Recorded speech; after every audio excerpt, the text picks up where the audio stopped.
दुनियादारी is brought to you by Aakash Digital. अब तैयारी करो ऑनलाइन। हर रूम को क्लासरूम बनाते हैं, टेस्ट सेंटर को उठा के घर ले आते हैं। जब बेवक्त डाउट्स नींद चुराते हैं तो उसके सारे नुस्खे हमको आते हैं। क्योंकि पढ़ने वाले बंदे कैसे भी पढ़ते हैं, अरे पढ़ने वाले बंदे कैसे भी पढ़ते हैं, पढ़ने वाले बंदे ऐसे ही पढ़ते हैं।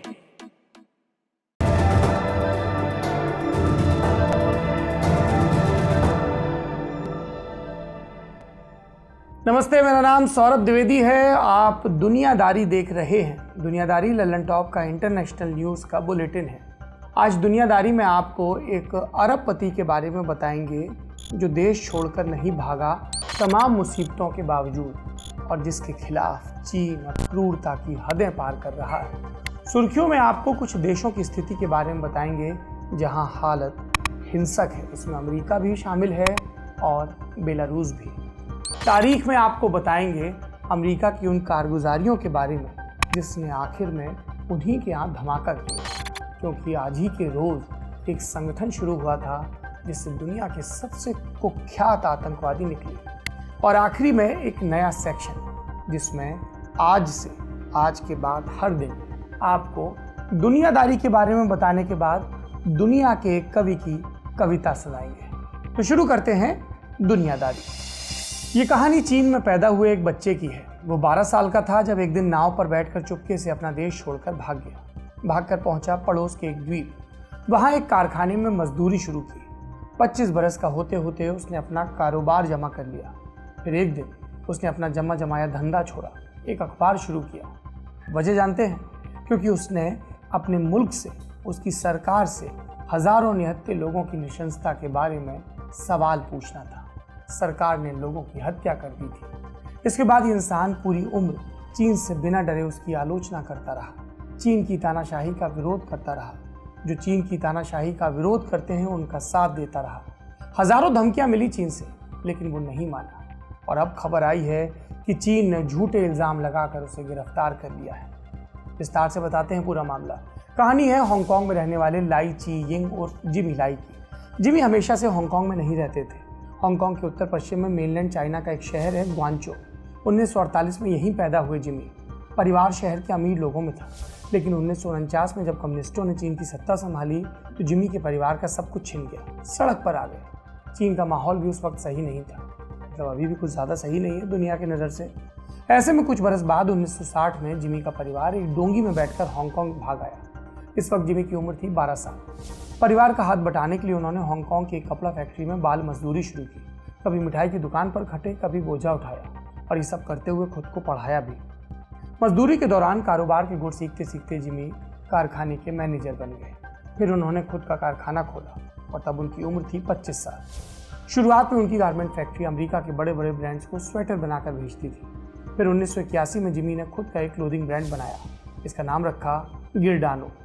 कुछ ही वक्त में उनकी ये क्लोथिंग लाइन दुनिया के कई हिस्सों में कपड़े सप्लाई करने लगी। अब इस कहानी को फॉरवर्ड करते हैं 1989 पर आते हैं। इस बरस 4 जून को चीन के तियानमेन स्क्वायर में एक भीषण नरसंहार हुआ, जिसमें करीब 10,000 निहत्थे चीन के नागरिक मार डाले गए। ये चीनी तानाशाही के सबसे नृशंस एपिसोड्स में से एक था। देश विदेश के अखबारों ने इस पर रिपोर्ट की। इसमें एक रिपोर्ट न्यूयॉर्क टाइम्स की भी थी। 22 अक्टूबर 1989 को छपी इस खबर की थीम थी तियानमेन स्क्वायर नरसंहार का हांगकांग पर असर। खबर में लिखा था कि इस नरसंहार के बाद से हांगकांग के लोग अपने भविष्य को लेकर डरे हैं। डर की वजह यह थी कि 1997 में ब्रिटेन हांगकांग को चीन के हाथों सौंपने वाला था। एनवाईटी ने अपनी इस खबर में हांगकांग के कई लोकतंत्र समर्थकों से बात की थी। इसमें एक जिमी लाई भी थे। जिमी ने अक्टूबर 1989 में न्यूयॉर्क टाइम्स से जो कहा था वो आपको जानना चाहिए। उन्होंने कहा था, मैं चीन का रहने वाला था, लेकिन तब भी मैं खुद को कभी उस देश से जोड़ नहीं सका।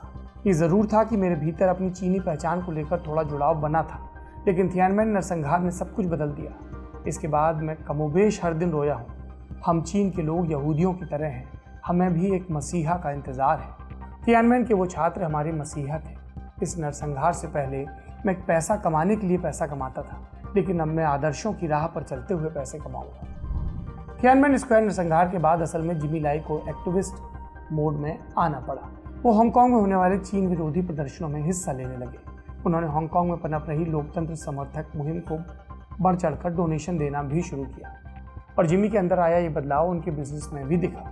उस दौर में हांगकांग के अंदर ब्रिटेन, कनाडा और ऑस्ट्रेलिया जैसे देशों का पासपोर्ट हासिल करने की होड़ थी। लोगों को लगता था कि यही पासपोर्ट उन्हें आने वाले दिनों में चीन से बचाएगा। हांगकांग के बड़े कारोबारी भी सुरक्षित ठिकाने की तलाश में अपना बिजनेस ब्रिटेन और ऑस्ट्रेलिया जैसी जगहों पर शिफ्ट करने की तैयारी में थे। लेकिन जिमी लाई इन सबसे अलग निकले।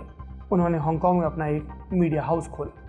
शुरुआत में उनके पब्लिकेशंस फिल्म और एंटरटेनमेंट टाइप की चीज़ें कवर करते, लेकिन जल्द उनका फोकस डेमोक्रेसी और चीन सरकार की आलोचना की तरफ शिफ्ट हो गया और इसमें सबसे आगे 1995 में शुरू किया उनका टैबलॉइड एप्पल डेली था। 1997 का साल आया, हांगकांग चीन को हैंडओवर किया गया। इस वक्त तक एप्पल डेली हांगकांग का दूसरा सबसे ज़्यादा पढ़ा जाने वाला अखबार बन चुका था। यह अखबार अभिव्यक्ति की आज़ादी और लोकतंत्र जैसे मुद्दों को तवज्जो देता था। बाद के वर्षों में जैसे जैसे चीन की हांगकांग में दखलंदाजी बढ़ी, एप्पल डेली और मुखर हुआ और जिमी की उनकी भूमिका सिर्फ अखबार चलाने तक सीमित नहीं थी। वो हांगकांग के प्रो डेमोक्रेसी मूवमेंट के साथ भी जुड़े थे। वो चीन द्वारा प्रतिबंधित सरकार विरोधी रैलियों में हिस्सा लेते थे, चीन के शासकों को खुलेआम तानाशाह और हत्यारा बुलाते थे।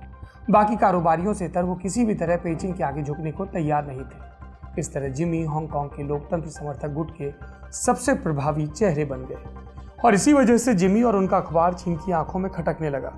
चीन ने गुस्सा निकाला जिमी के बिजनेस पर। चाइनीज मेनलैंड स्थित उनके गारमेंट स्टोर बंद करवाए जाने लगे। इतना परेशान किया जाने लगा जिमी को कि उन्हें अपना गारमेंट बिजनेस बेचना पड़ा। लेकिन इसके बाद भी चीन उनके पीछे पड़ा रहा। चीन की सरकारी मीडिया कभी जिमी के मोटापे का मजाक उड़ाती तो कभी उन्हें CIA का एजेंट बताती। फिर चीन के दबाव में हांगकांग की कंपनियों ने जिमी के अखबारों और वेबसाइट्स में विज्ञापन देने भी बंद कर दिए और इसके चलते जिमी को लाखों का घाटा होने लगा। लेकिन वो डटे रहे। इसी कड़ी में आता है फरवरी 2020। इस महीने जिमी को गिरफ्तार कर लिया गया। उनके ऊपर गैरकानूनी सभाओं में हिस्सा लेने और लोगों को उकसाने का आरोप लगा। सरकार दरअसल जिसे गैरकानूनी सभा बता रही थी वो चीनी तानाशाही के विरोध का एक प्रदर्शन था। तो आपको लग रहा होगा कि इस गिरफ्तारी ने जिमी को कमजोर कर दिया, बदल दिया। जवाब है नहीं। जमानत पर छूटने के बाद भी वो उसी बेबाकी से चीनी तानाशाही का विरोध करते रहे। मई 2020 में चीन हांगकांग के लिए एक विवादित सिक्योरिटी बिल लाया। इसके विरोध में भी जिमी आगे थे। इस कानून के लागू हो जाने पर हांगकांग में लोकतंत्र और नागरिक अधिकारों की कोई उम्मीद नहीं थी।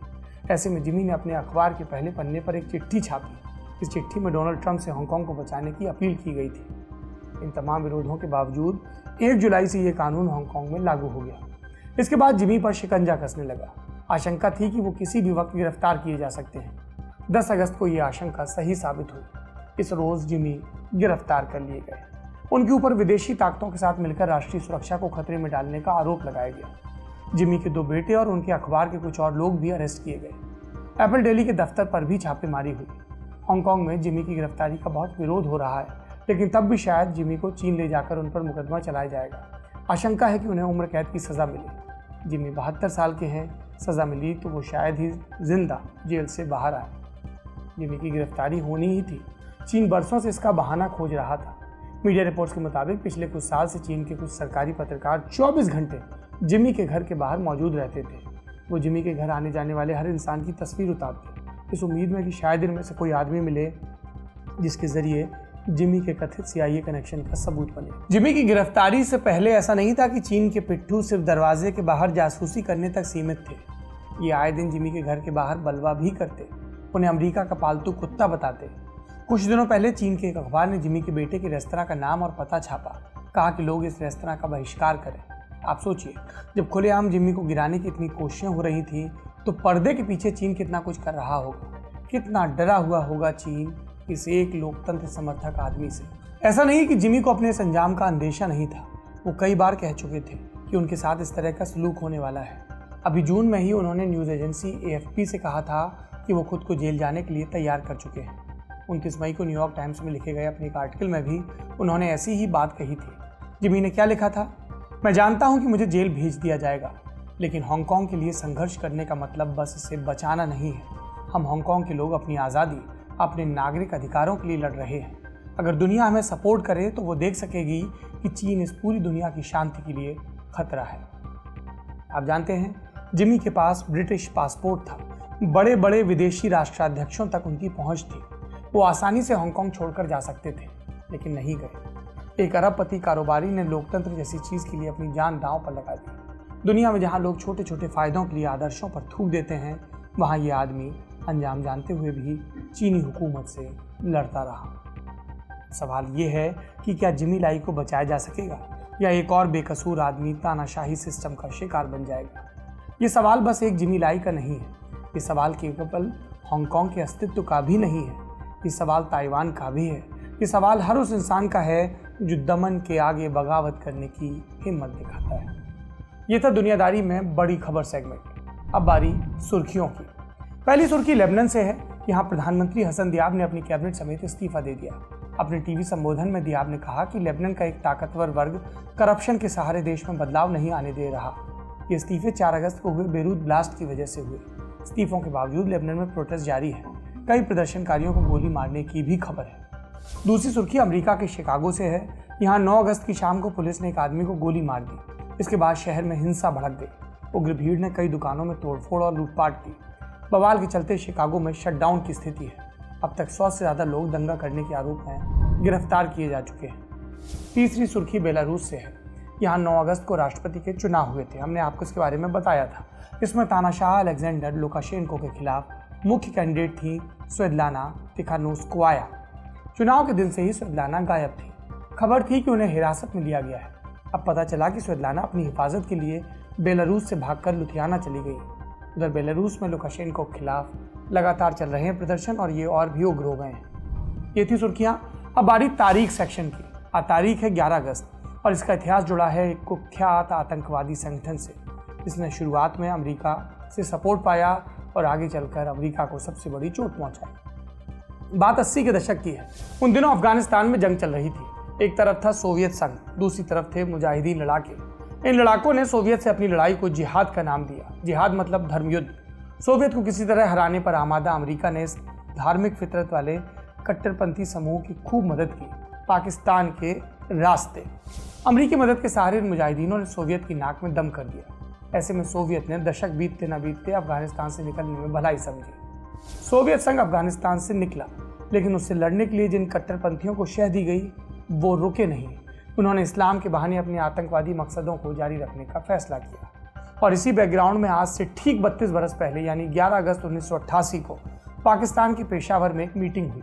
इस मीटिंग में उसामा बिन लादेन और अल जवाहिरी समेत कई आतंकवादी शामिल हुए और इसी मीटिंग में नींव पड़ी अल-कायदा की। इसी अल-कायदा ने सितंबर 2001 में अमेरिका पर सबसे बड़ा आतंकवादी हमला करवाया। आज की दुनियादारी में इतना ही। आखिरी में बारी हमारे नए सेक्शन की, विश्व कविता। इस कविता में आज हम आपको सुनवाएंगे एक मजदूर की कविता। ये कविता है ईरान के सबीर हका की। मजदूरी करते हैं, नज्म लिखते हैं, काफ़ी मकबूल है। उनकी एक नज्म का हिंदी में अनुवाद किया मशहूर गीतकार, कवि, आलोचक, लेखक और लल्लन टॉप के दोस्त गीत चतुर्वेदी ने। आप ये कविता सुनिए और हमें बताइए कमेंट बॉक्स में कि विश्व कविता सेक्शन में आप और किन कविताओं को सुनना चाहेंगे। अपना ख्याल रखिए। शुभ रात्रि।